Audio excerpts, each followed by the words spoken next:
is 365 Sports, powered by Sikkim365.com. Welcome to the Triple Option. Here's your host, Paul Catalina. Alongside today's co-host, Jacob Wilson, who, listen, everybody gets a tardy slip. It's fine.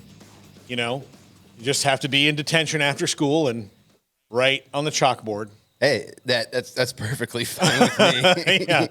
I'll give you the Bart Simpson duty. I mean, I'll write the most colorful language as I possibly can on the vibe here after the show.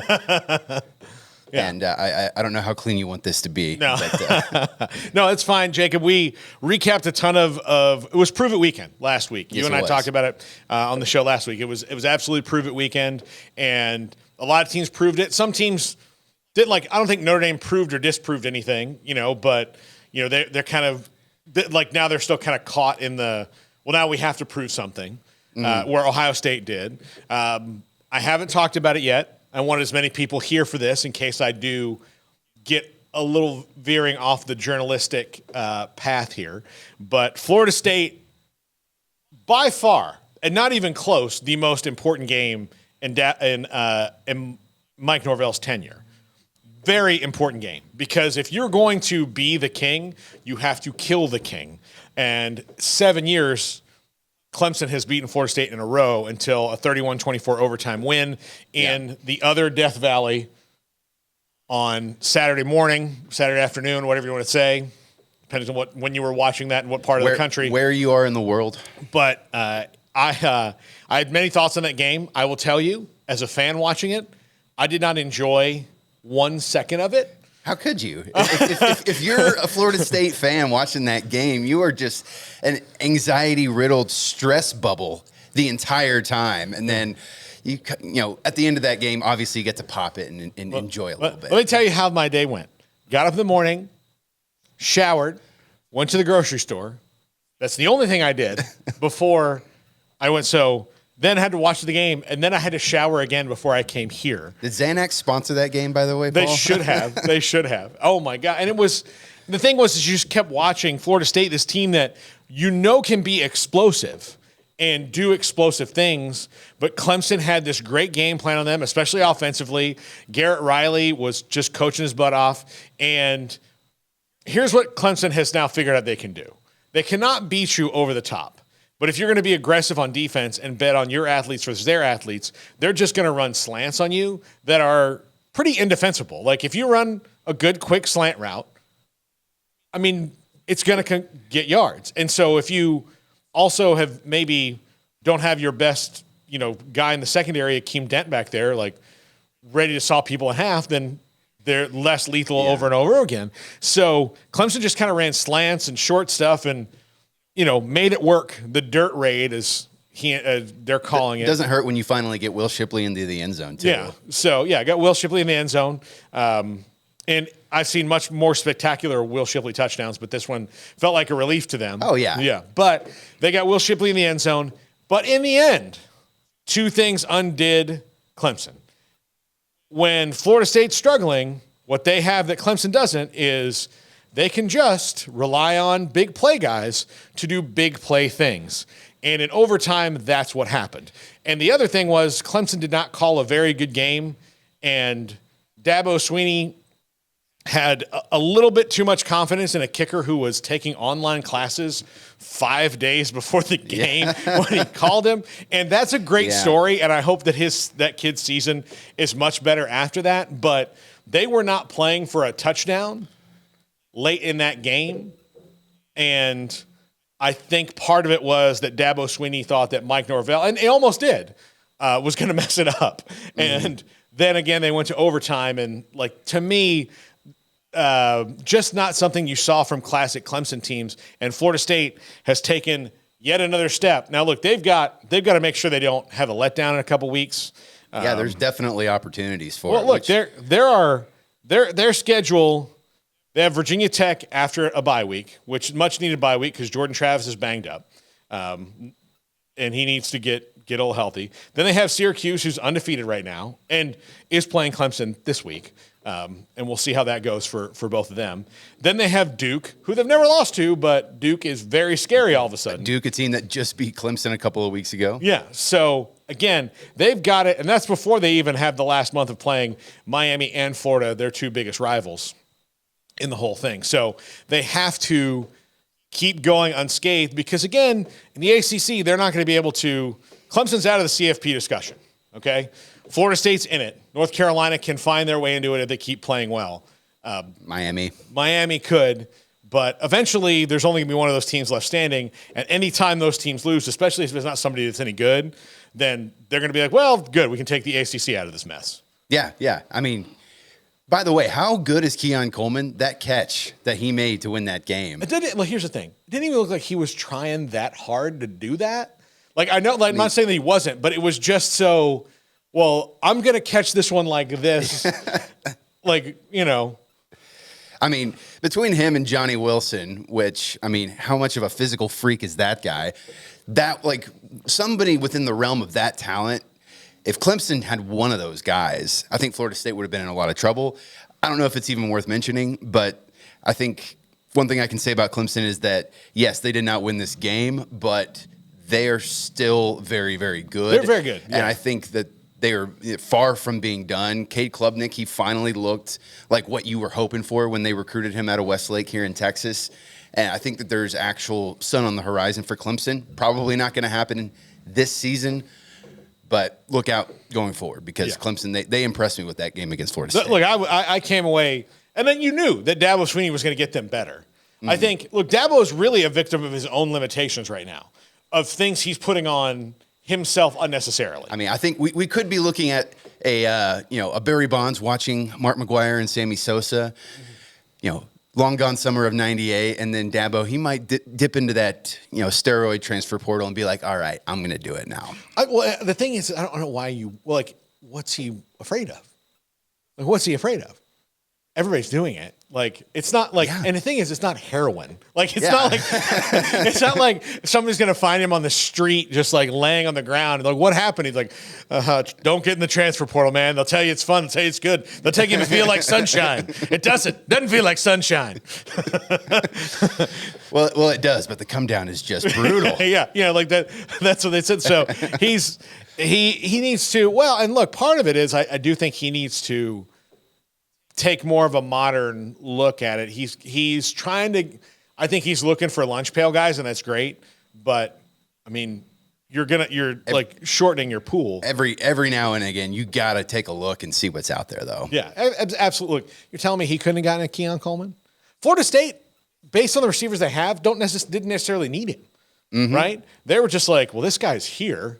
Can you imagine how good he would be in this offense? What the hell? Yeah. Let's go. Let's call him. And then he was like, yeah, sure, I'll come there. I mean, I don't think it was that easy. They had to ward off a couple of their schools, including Ole Miss. But yeah, I mean, Clemson could have got him. Are you happy? Are you happy? I'm relieved. Look, You're never happy as a sports fan. I'm not. No, I don't think. People who are happy as a sports fan are stupid. Yeah.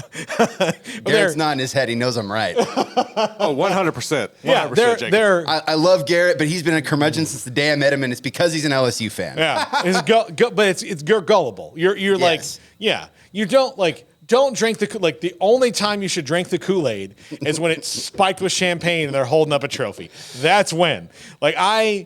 I'm very spoiled as a sports fan. Jacob, you and I have been through this a lot. I mean, I'm a Red Sox fan. We're both Cowboys fans, although it doesn't feel like we're spoiled anymore. And then I'm an FSU fan. I'm a Spurs fan. Like, things have gone well for me for the most part in my life. Plenty of skins on the wall in your fandom. But the thing is, now I know, I've tasted the prime Wagyu, steak, the tomahawk ribeye of it all, when it comes to national championships. So while I might enjoy mildly a 10-3 season after a couple of, chopped liver seasons, I really am only going to be happy when it's over. And so it's hard. Like, you're in a constant state of stress. And you have to enjoy the ride. I'm enjoying the ride, but that game was not enjoyable at all as a sports fan. It wasn't. It was, I mean, the very end was. And, like, if I was just watching, like, I enjoyed the Notre Dame game thoroughly.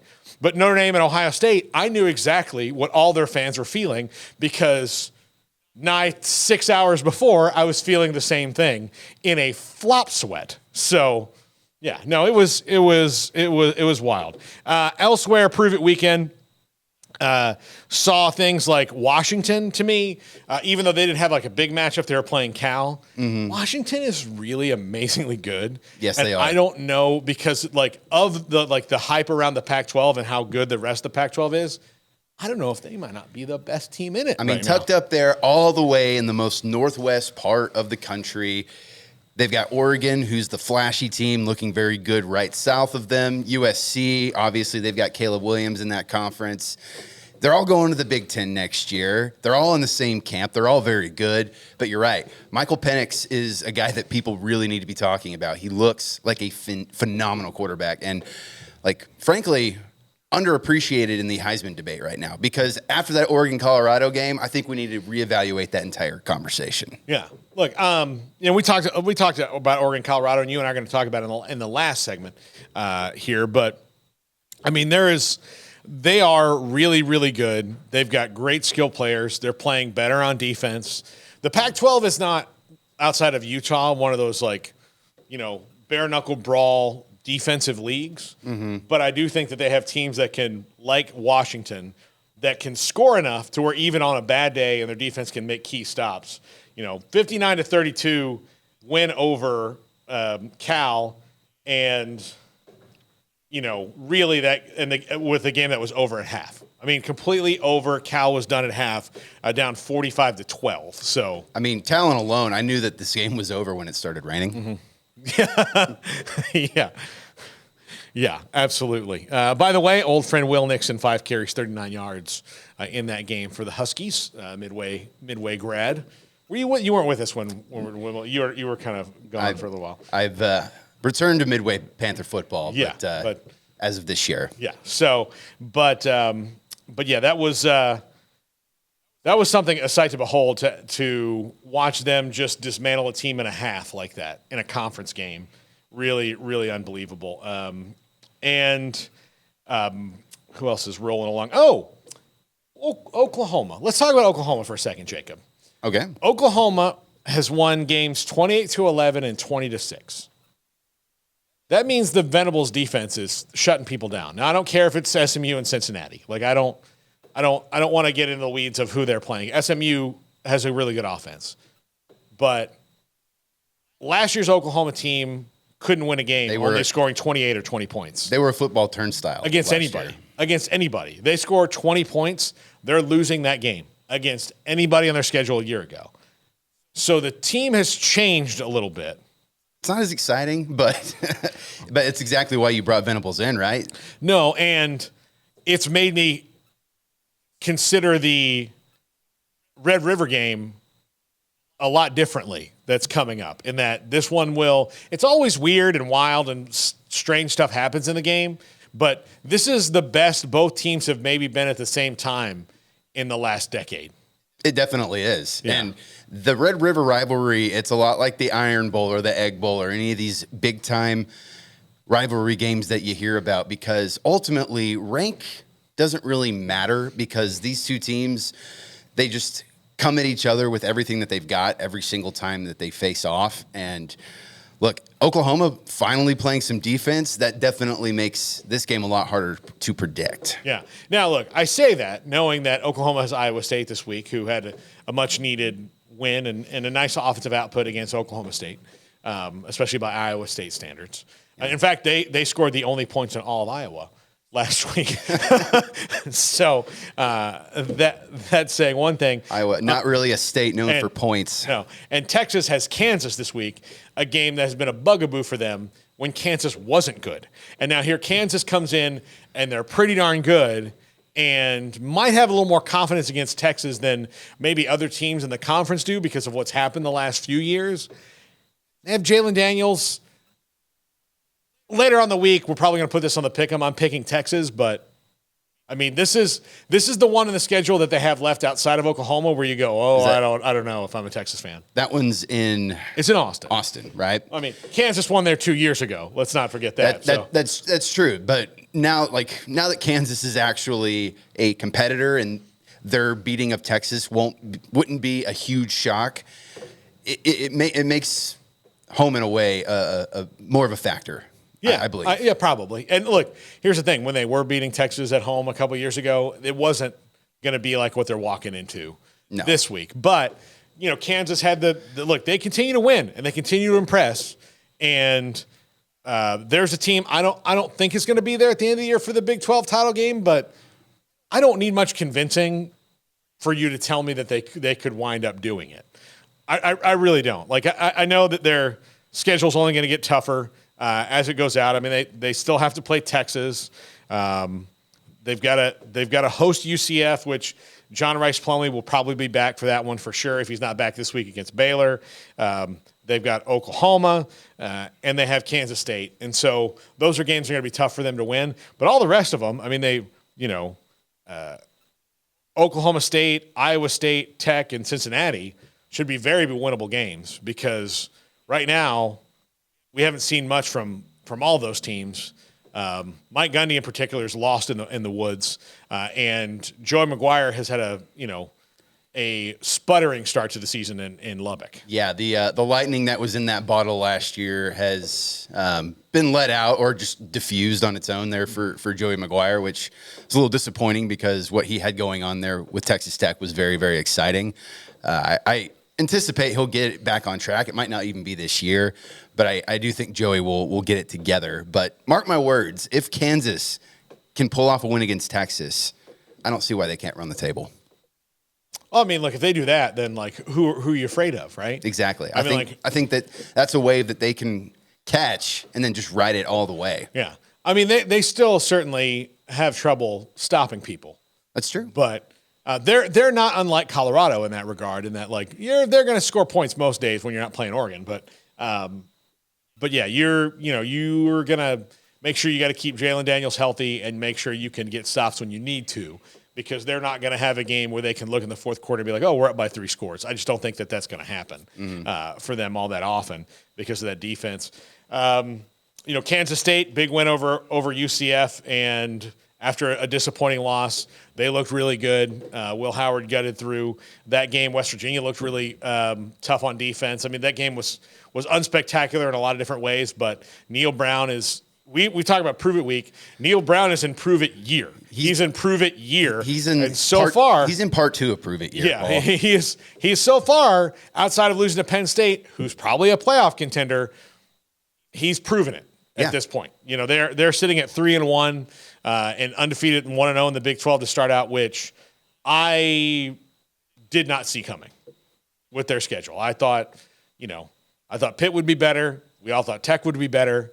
And they have flipped the script on everybody. Yeah, I thought that Neil Brown was going to be kind of a sacrificial lamb coming into this year. Like, why else would you keep a guy like that around after all the speculation and all the disappointment? But hey, he's proven them wrong. He's proven me wrong. Yeah. I was talking a lot of trash about him last year. Yeah.